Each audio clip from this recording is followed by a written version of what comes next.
Hello y bienvenidos un día más a Crimelandia. Yo soy Larisa y estoy súper mega ultra feliz de teneros un día más aquí conmigo.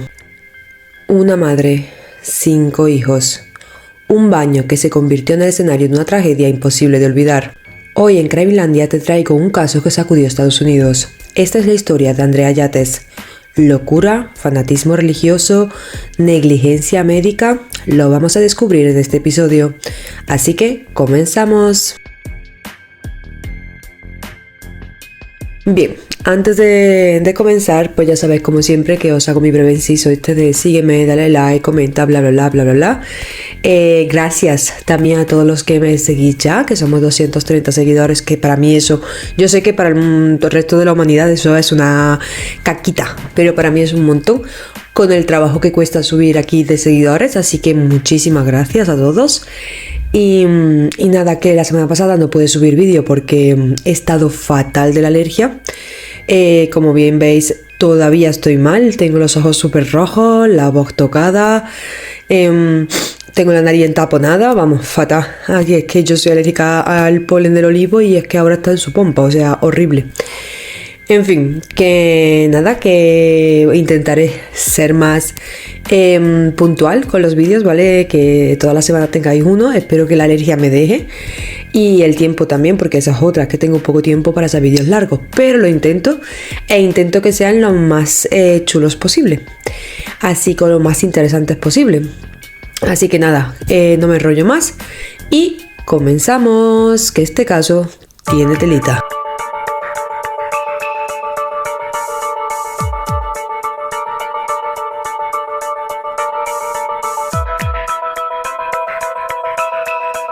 El 20 de junio de 2001 amaneció como cualquier otro día en Clear Lake City, Texas. Andrea Yates se despidió de su marido Rusty, quien se fue a trabajar pues como de costumbre. Este estaba confiado en que su madre llegaría una hora más tarde para ayudar a Andrea con los niños. Sin embargo, esa hora sería suficiente para cambiarlo todo. Rusty se fue, Andrea cerró la puerta y la casa se quedó en silencio. Esta llevaba días atormentada, escuchaba voces, tenía un estado mental muy frágil y estaba convencida de que sus hijos estaban condenados y que solo ella podía salvarlos. Y entonces, cuando ya no podía más con las voces de su cabeza, llenó la bañera. Primero llevó a John, de 5 años, después a Paul, de 3 años, y después a Luke, de tan solo 2 años. Uno por uno los fue sumergiendo en el agua con una calma que solo podría describirse como escalofriante. Cuando los niños dejaron de moverse, dejaron de resistirse, cuando ya no respiraban, Andrea los sacó de la bañera, uno por uno los secó, los vistió, los peinó y los colocó en la cama uno al lado del otro como si estuvieran durmiendo. Cuando terminó con los 3, fue en busca de la bebé Mary, que tan solo tenía 6 meses. La sostuvo por última vez y después la dejó flotando en la bañera. Fue en ese momento cuando Noah, de 7 años, era el hermano más mayor, entró al baño y vio a su hermanita en el agua. Le preguntó a su madre que qué le pasaba y se dio cuenta de que algo no iba bien con Andrea. Se asustó y corrió por las escaleras, tan rápido como pudo. Sin embargo, Andrea fue más rápida que él y lo consiguió atrapar. Noah fue el último. Cuando la policía llegó, todavía estaba flotando en la bañera. Mary, sin embargo, ya estaba seca, peinada, vestida y estaba colocada en los brazos de su hermano John como si estuviera durmiendo. Cuando acabó con sus 5 hijos, Andrea llamó a la policía, sin explicar el porqué y con una voz muy serena. Al colgar, cogió el teléfono de nuevo y llamó a su esposo, y tan solo le dijo: «¿Tienes que volver a casa ahora». Andrea Yates cometió uno de los crímenes más atroces que una mujer puede cometer: acabar con sus propios hijos. Pero, ¿quién era Andrea Yates antes de ser madre? Antes de que su nombre se quedara ligado a una tragedia para siempre, Andrea Pia Kennedy, que era como ella se llamaba de soltera, era una joven con un futuro brillante. Nació en Hallsville, Texas, en 1964. Era la menor de 5 hermanos. Su madre era inmigrante alemana y su padre era descendiente de irlandeses. En su casa había orden, pero también silencio, uno que Andrea lo llenaba con excelencia.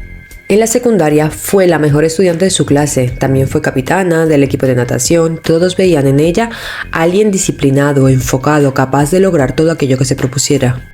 Sin embargo, bajo la superficie, algo empezaba a agrietarse. Con tan solo 17 años, Andrea ya habló por primera vez con un amigo sobre la idea de quitarse la vida. Sufría de una enfermedad relacionada con la alimentación, ya me entendéis. Se aislaba mucho de su entorno, y aunque su familia y amistades la veían como una persona fuerte, ella luchaba constantemente contra una tormenta interna, la depresión. A pesar de todo esto, pues se formó como enfermera y empezó a trabajar en el prestigioso MD Anderson Cancer Center. En fin, ella, a pesar de tener su mente tan enferma y con tantos problemas, no dejaba de intentar ayudar a otras personas. Y así su vida continuó, se fue haciendo mayor, y en abril de 1993, Andrea Kennedy, que era su apellido de soltera, se casó con Russell Rusty Yates, adoptando de esta manera su apellido y convirtiéndose en la que hoy por hoy conocemos, que es Andrea Yates. Rusty era un ingeniero brillante de la NASA, era metódico y también era profundamente religioso. Y Andrea, pues era una enfermera compasiva, dedicada, inteligente, muy inteligente, audaz, pero llevaba unas heridas muy profundas acumuladas desde su adolescencia y que llevaba arrastrando pues hasta el día de casarse con Rusty. Ella no estaba curada. De esta manera, juntos formaban lo que parecía la típica familia modelo americana. Sin embargo, esta unión estuvo marcada por una devoción extrema y una interpretación rígida de la fe. De esta manera, pues ambos creían firmemente pues que los hijos eran una bendición de Dios, por lo tanto no usarían métodos anticonceptivos y obviamente pues tendrían todos los hijos que Dios quisiera darles. Es así que en menos de 7 años Andrea dio a luz a 5 niños: Noah, John, Paul, Luke y la bebé Mary. Con cada nacimiento, el deterioro de Andrea se volvía cada vez más evidente. Sin embargo, ellos no paraban. Andrea cada vez estaba peor de la cabeza, de su depresión. Iba sumando depresiones postparto con cada parto que tenía de sus hijos, pero ninguno de los dos decidió parar. Rusty, impulsado por su fe irracional o quizás una ceguera emocional, no era capaz de ver el abismo en el que su mujer caía poco a poco. Este pensaba que lo que su esposa necesitaba era fuerza espiritual o una patada a los pantalones, como dijo su cuñado en cierta ocasión. Para él la solución era fácil: fe, familia, responsabilidad, no había más. Sencillito, según él. Sin embargo, lo que Andrea necesitaba no era fuerza, sino ayuda urgente, porque su cabeza estaba colapsando. Después del nacimiento de su cuarto hijo, Luke, en 1999, Andrea sufrió una crisis profunda. Estaba realmente muy mal. Una mañana, Rusty la encontró temblando, intentando arrancarse la piel de las uñas, y al día siguiente también intentó quitarse la vida utilizando pastillas, ya me entendéis. Vamos, que es que estaba pidiendo ayuda a gritos. Su cabeza estaba a punto de colapsar, repito, o sea, estaba realmente mal. Después de aquello fue ingresada en un psiquiátrico donde recibió su primer diagnóstico claro: psicosis postparto. Esta era una enfermedad mental grave que provocaba delirios, alucinaciones y también daba ideas homicidas o suicidas. Por suerte, los médicos actuaron con mucha rapidez. Le recetaron un antipsicótico potente, el Haldol, que hizo efecto súper rápido. Andrea volvió a ser la misma. Comía, hablaba, cuidaba de sus hijos.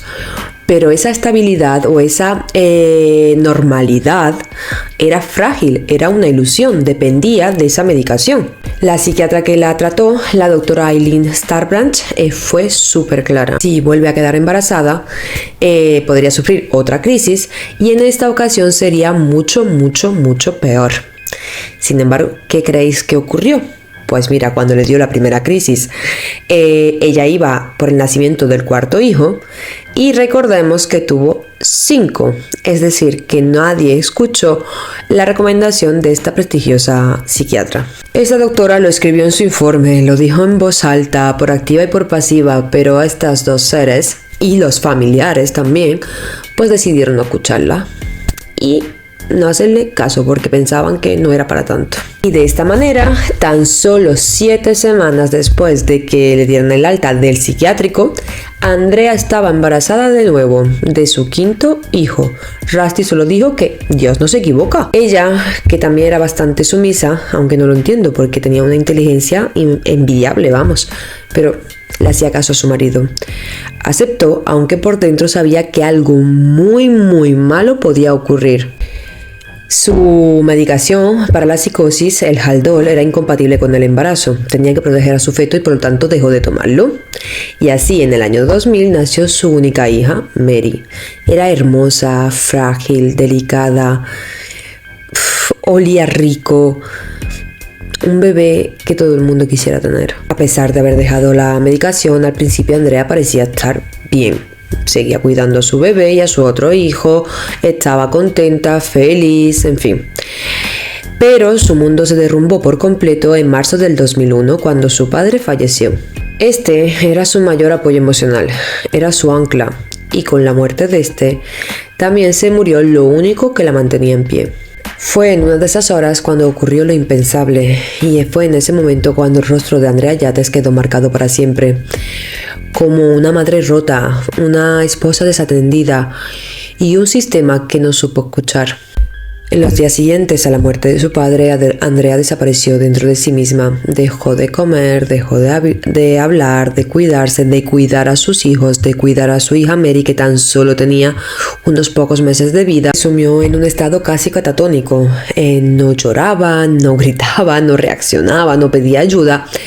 Simplemente se apagaba lentamente. Antes de que ocurriera la desgracia, antes de que acabara con sus 5 hijos definitivamente, Andrea ya lo había intentado anteriormente. El 3 de mayo del 2001 llenó la bañera hasta la mitad, en pleno mitad del día, sin sentido alguno. Más tarde confesaría que ese día ya planeaba acabar con los 5 hijos. Pero algo la detuvo. Quizás fue un mínimo instante de lucidez, una mínima conciencia. No lo hizo, no ese día. Ese día, cuando su marido se dio cuenta de lo que había hecho y su estado mental, pues la ingresó de nuevo. Y el médico le dijo, pues obviamente que esa bañera llena no era casualidad, que o bien estaba intentando acabar consigo misma o estaba intentando acabar con sus hijos, pero nuevamente el sistema le falló. Cuando pensaron que ya estaba medio mejor, pues le dieron de alta nuevamente, demasiado pronto, demasiado frágil y demasiado sola. Y es así como llegamos nuevamente a aquel trágico 20 de junio de 2001, tan solo 2 meses iba a decir, pero fueron algo menos de 2 meses. 1 mes y 17 días después de que intentara o tuviera las ideas suicidas o homicidas, y que el médico advirtió de ello. Andrea se esperó a que Rusty se fuera al trabajo porque sabía perfectamente que él le impediría cometer los actos tan atroces que tenía pensado hacer. Llenó nuevamente la bañera y se fue llevando uno por uno a sus hijos para acabar con ellos dentro del agua. El caso de Andrea Yates se convirtió en una bomba emocional y mediática. Los titulares la llamaban la madre monstruo o la madre horror. Sin embargo, quienes decidieron escarbar más profundo encontraron algo más inquietante aún. No solo se trataba de un crimen atroz, se trataba de un grito de auxilio que nadie escuchó a tiempo, o que nadie quiso escuchar, porque todas las señales estaban ahí. Después de cometer el crimen, Andrea Yates pues no huyó, no mintió, no intentó ocultar nada, confesó todo lo que había hecho con total calma y mucha frialdad. Dijo que lo había hecho para salvar a sus hijos del infierno.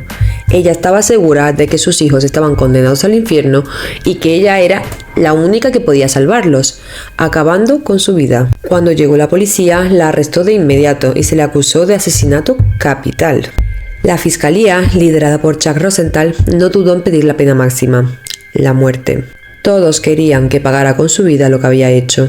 El juicio se celebró en el año 2002, tan solo un año después de la tragedia.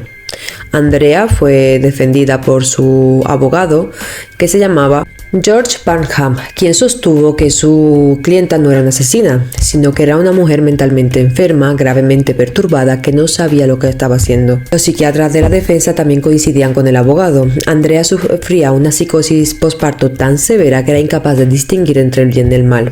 Ella estaba súper convencida de que sus hijos estaban condenados al infierno y que acabar con ellos era la única manera de poder salvarlos. ¿Os dais cuenta de que estoy fatal de la alergia? Madre mía, y los ojos rojos que tengo. De verdad, lo siento y os pido perdón si no me entendéis muy bien las palabras, porque además es que parece que soy aquí un Manolo, pero es que tengo la nariz súper ultra mega taponada. Bueno, seguimos, que me enrollo. Sin embargo, en Texas pues la ley es bastante clara.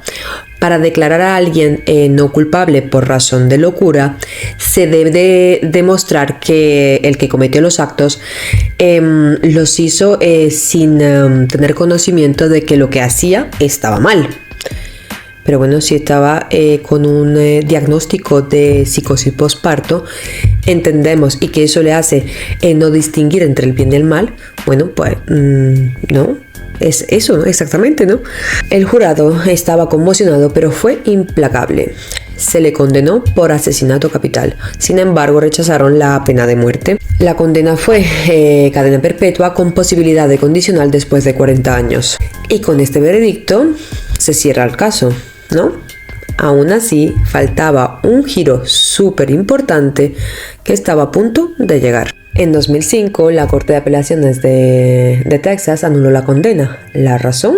Uno de los testigos clave de la fiscalía, el psiquiatra Park Dietz, había mentido bajo juramento. Dietz aseguraba que se había emitido un capítulo de Ley y Orden, de la serie de Ley y Orden, no sé si la conocéis, donde aparecía pues una mujer que acababa con sus hijos ahogándolos y que se libraba de la cárcel alegando demencia. Este psiquiatra dijo que Andrea podría haber visto ese episodio y haberse inspirado en él para cometer su crimen. Sin embargo, ese episodio nunca existió. Fue un invento de ese doctor. Una ficción dentro de otra ficción. La periodista Susan O'Malley, quien fue guionista para el programa y además también cubría el caso para The New York Times Magazine, fue quien denunció al doctor. El impacto fue enorme, puesto que si el jurado pensaba que Andrea se inspiró en algo que nunca ocurrió, su veredicto podría estar viciado. Y así fue. La corte determinó que ese testimonio falso podría haber influido indebidamente en el veredicto. De esta manera, la condena se anuló y se determinó un nuevo juicio. Por primera vez, se abría la posibilidad de que el caso no solo fuera una tragedia, sino también una injusticia judicial. El segundo juicio de Andrea Yates comenzó en 2006. 5 años después del crimen, su imagen ya había cambiado. Estaba más delgada, más demacrada, más confundida, más perdida. Y en esta ocasión el enfoque era distinto. No querían castigarla, sino entenderla. Querían saber qué pasó dentro de su mente, qué fue lo que se rompió aquel fatídico día del 20 de junio del 2001. Los expertos psiquiátricos de ambas partes coincidieron. Andrea sufría una crisis psicótica grave el día que acabó con sus 5 hijos. Su percepción del mundo estaba alterada, sus creencias eran delirantes. Ella no actuaba por maldad, sino que actuaba por una lógica interna bastante distorsionada por la enfermedad que sufría. El jurado escuchó, evaluó y tras 3 días de deliberaciones emitió un veredicto. No culpable por razón de locura. Ahora sí. Andrea no iría a la cárcel, sino que sería internada indefinidamente en un hospital psiquiátrico de alta seguridad. Allí es donde ha vivido desde entonces y allí sigue a día de hoy. No sale, no busca perdón, no busca libertad. Su condena no fue de barrotes, sino de conciencia. Fue darse cuenta de lo que realmente había hecho. Allí Andrea comparte habitación con otra mujer que también cometió infanticidio y ambas están bajo vigilancia médica constante. Sin embargo, Andrea encontró otra forma de redención, algo más silenciosa, como cuando era joven. el arte. Dedica su tiempo a hacer tarjetas de felicitación y manualidades, las vende y todo lo recaudado lo destina al fondo del Centro Conmemorativo de los Niños Yates. Fíjate cómo estoy, he dicho centro y es fondo, ¿vale? Fondo Conmemorativo de los Niños Yates. Esto es una iniciativa que apoya a mujeres que sufren depresión postparto. Es su forma de intentar reparar lo irreparable, de convertir el dolor en algo útil. Aunque la verdad que lo que hizo no tiene solución ni tampoco puede llegar a tener perdón. Bien, hemos estado hablando del crimen de Andrea, de su juicio, de sus condenas, de su segundo juicio, de su segunda condena. Pero, ¿qué pasó con Rusty Yates? El padre de esos 5 niños y marido de Andrea. Bien, pues mientras todo el mundo intentaba entender qué llevó a Andrea a acabar con la vida de sus 5 hijos, muchas miradas se volvieron hacia él. Rusty Yates, su esposo, ingeniero de la NASA, meticuloso, reservado, profundamente religioso. Durante muchísimos años tuvo la creencia de que su familia era un modelo de fe y obediencia. Pero cuando la tragedia ocurrió, llegaron las preguntas incómodas. ¿No lo vio venir?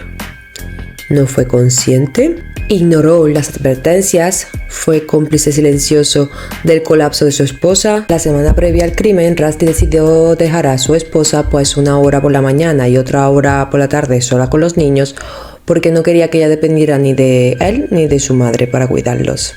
Y fue esa hora la que fue más que suficiente para que Andrea decidiera acabar con sus 5 hijos. La madre de Andrea expresó su preocupación, le dijo a Rusty que su hija no estaba estable, que no podía cuidar sola a sus hijos.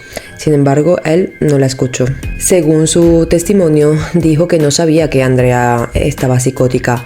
Dijo que los médicos nunca le explicaron lo que significaba su enfermedad, lo que significaba que su mujer tuviera psicosis posparto.